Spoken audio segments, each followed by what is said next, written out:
Hey, and welcome to this week's coaching video for those of you who are going to be facilitating an off-campus small group for Dayspring. If you are leading or hosting that adult small group on the week of October the 5th, 2014, this video is designed to assist you as you get ready to lead your small group this week. So grab the handout that you've been emailed, the Going Deeper guide that you and your group are going to be using for your discussion, and I'm going to walk through it with you and point some things out along the way. Maybe you can jot some notes down that will help you as you lead your small group. So let's look at it. Discussion point number 1 tells you to read Genesis 7 verses 17 through chapter 8 verse 4 as you recap what you heard Sunday. Those passages are some of the ones that we'll be studying together on Sunday from Noah and the flood that came upon the earth.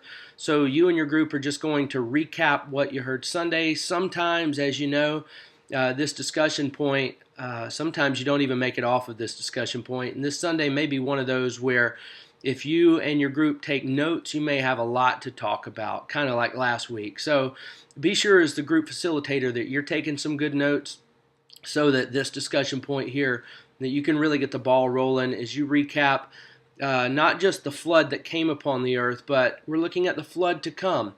The great flood of judgment and salvation at the return of Christ, and that's what this discussion is going to lead to.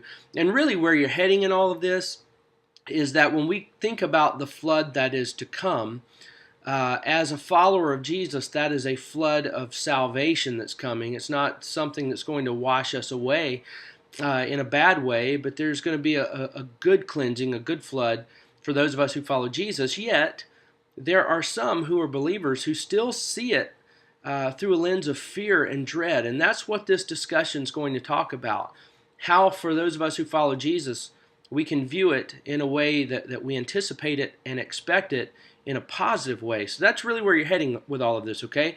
But discussion point number 1, you're just recapping the Sunday sermon and what you heard and what you took from it. So look at discussion point number 2. This is where you get into what I just highlighted. It says, as it relates to the flood that is coming, for some it will be a thing of dread, for others a thing of salvation. For those who put their faith in Jesus, there's nothing to fear. And in light of this, read and discuss this week's memory verse. So you're going to go ahead and look at the memory verse here and talk about it in light of the flood that is coming. And look at the memory verse. It's wonderful. In fact, when you look at this verse, you may go ahead and use your Bible instead of just using the handout so that you can also include verse 10 in this. But the memory verse, Romans 5 verse 9, look at it. It says, since we have now been justified by his blood, obviously the blood of Jesus, how much more shall we be saved from God's wrath through him? And what you might do, go ahead as you get ready to prepare this, look at the whole section there in Romans chapter 5. Look at verses 6 through 11 so you can get the full scope of what this is talking about. Because basically what it is saying is this. It says, look, at one time we were God's enemies, and look at what he did for us. Now that we've been made right with God, don't you think that what is coming is going to be great? I mean, if what he did for us when we were his enemies was so good, can you imagine what it's going to be when he returns? So that's really the whole gist of what you're getting at here, is that for a believer in Jesus, listen, there is a flood that is coming, but as a believer in Jesus, it's going to be so good. And we have to know that it's going to be good. So it's not a thing of dread. It's something that we should anticipate and look forward to, which brings us to discussion point number 3. It says, even though the flood to come is not a thing to be feared for those who trust in Jesus, there are some believers, that is, who feel a sense of dread when they think about it. Why do you think that is? And here's what I would say in regard to this. Probably it boils down to 2 things. Number 1, if a believer in Jesus feels a sense of dread for the flood that's coming, and not for the sake of other people, but for themselves, one of 2 things is happening here. Either number 1, they're really not informed as to what that is going to include, so it's just a matter of ignorance for them that it's going to be a good thing. Or number 2, there's probably within their life and within their heart some sense or some area of willful disobedience against God. And we're going to talk about that in a moment, because when we're walking in disobedience with God, there's a tension that's created between us and God. and a tension that causes us to not want to walk into his presence. And that spills over when we think about the second coming. There's a sense of uneasiness and unpreparedness that we feel there. So that's how I would answer that question. But as the facilitator, why don't you do this? Just ask the question and let everyone else answer it. Okay? Don't chime in yet, because we're going to expound upon that as the discussion goes. But some see his return and they see it through a lens of dread and fear. Why is that? You're going to talk about that. Now, that moves you into discussion point number 4. And this is where you're going to look at some stuff from the Bible, okay, together. It says in Revelation 3, verses 1 through 6, a letter was sent to Christians in the city of Sardis. For some, the news was good. For others, it was not. And at this point, you're instructed to read that passage. Now, this is Revelation, which means that you're thinking, oh man, I don't understand Revelation. Well, join the club, all right? There are a lot of people who don't understand Revelation. It's difficult to understand. I will say this. The first portion of Revelation is a little more tame, because you have a series of letters that were written to 7 churches. And while there is still a lot of imagery and a lot of those things that have to be interpreted, basically they're letters to churches, okay? So you're not getting into all the talk of multi-headed dragons and all of those things. You're reading a letter to a church. So when you read this, what you're going to discover is that Jesus himself says, here's what I have to say to you, and there's a word of rebuke there. And so you're going to read that. Now, let me say this to you as the group facilitator. I would encourage you to do a little homework before group time on the church in Sardis that's mentioned here in Revelation chapter 3. And let me point you to a great resource. I'll put it right here on the screen to where you can find it. Log on to Bible.org, www.bible.org. When you go there, there's going to be a little search section over in the corner. Type in the word Sardis, S-A-R-D-I-S. Now, once you do that, you're going to have a series of related articles that you can find on Bible.org. The one that I want you to find is called The Message to Sardis. Okay, and again, just right here. That's the one you're looking for. The Message to Sardis. Bible.org, search Sardis. Find the article called The Message to Sardis, which will probably be about 3 or 4 down on the list. It's written by Professor Dr. Keithley.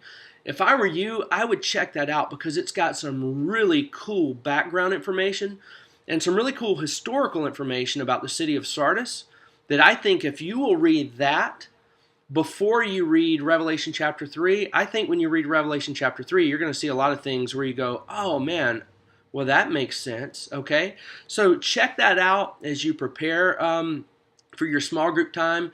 Hopefully you're watching this far enough ahead of time that you can do that, but check that out and see if it really doesn't give you a little bit of confidence in facilitating a discussion out of Revelation chapter 3, all right? But what you're going to do, back to your handout, discussion point number 4, you're just going to read Revelation 3, 1 through 6, this letter from Jesus to a church. Now, discussion point number 5 is just kind of an explanation of what you read. It says, the problem seems to be that these folks appeared to be spiritually awake, and they appeared to be spiritually clean, yet God says they aren't. So discussion point number 5 is just one of those ones that you just read, okay? It's not a discussion point. Discussion comes on number 6. Look at discussion point number 6. It says, Jesus spoke about both of these issues, that is, appearing to be spiritually alive and appearing to be spiritually clean. As it relates to being spiritually clean, you're going to read the following verses from Matthew. And then as it relates to being spiritually alive, you're going to read the other verses that are given there from Matthew's gospel. Now, in both of those instances, Jesus is talking to a group of people, and you'll notice he calls them hypocrites. The strong language, I know. But hypocrite in Jesus' day, it was a term that was used for actors, actually, because they put on a mask. They would go out and they had on a mask. They were called hypocrites. They had 2 faces. Jesus says they're a group of people who are really 2-faced spiritually, because on the outside they appear one way, but on the inside they are something else. Now, Jesus speaks to those groups, and he says, you act like you're alive, but really you're just a clean tombstone. You act like you're clean, but you're, that's just the outside of your cup that's clean. What's on the inside is bad. You're going to read those passages, and that's going to bring you to discussion point number 7, which kind of gives you an interpretation of that. It says, here's the bottom line. When our quote-unquote life and cleanliness aren't working from the inside out, there's a degree of inauthenticity that creates tension between us and God, and that tension causes us to dread being in His presence. So what you and your group are going to do is you're going to discuss and analyze that statement. All right? So you're just going to kind of chew on that one for a while together. And again, it's worth looking at again. When our life and cleanliness aren't working from the inside out. In other words, when it's just kind of external, we're keeping rules, we're following rules, but the inside and our hearts are, we're doing the right things on the outside, but on the inside, it doesn't look like what people are seeing on the outside. When that's the case, there's a degree of inauthenticity that creates tension between us and God, because deep down we know that God sees all of this. So now there's a tension, and that tension causes us to just kind of want to avoid God and not want to be in the same room with Him. And that's what, to tie all of this together, I think that's what happens when you have a follower of Jesus, one who believes in Jesus and who's put their trust in Jesus, and they see His return through a lens of fear and dread. Really, that tells you something. I mean, if that describes you, if you say, when I do think about His return, it scares me and there's a bit of fear there, then I almost don't even want it to happen, if I'm being honest. That really serves as a good diagnostic that shows you that there's something on the inside that's not matching the outside. And just as Jesus said to this church in Revelation 3, when the outside doesn't match the inside, Jesus says, that's problematic for me. So that's where you're really going with all of this. So it's really trying to help us see that potentially there's something in our own hearts that needs to be worked on when we dread Jesus' return. And that brings us to discussion point number 8. It says in the Revelation 3 passage, Jesus commanded the church to wake up and strengthen what remains. And all you're going to do at this point is talk together. What does that mean, and how can we do that? How can we wake ourselves up? And how can we strengthen what is really inside of us, what's already there? So that's what you're going to talk about. And I'm going to let you and your group unearth those answers, because this is intended to be very practical, that last question, and I want you and your group to come up with practical answers, okay? But that's this week's discussion. I hope that this video has helped you get ready for it. And again, if you have time, I strongly encourage you, go to Bible.org, www.bible.org, search for Sardis, find the article, The Message to Sardis by Dr. Keithley, and give that a read and see if that really doesn't just open your eyes to the letter that Jesus sent the church in Sardis, and will really help you, I think, in guiding the discussion this week. Thanks for listening in. Thanks for facilitating your small group. It's going to be a great Sunday, and we'll see you then.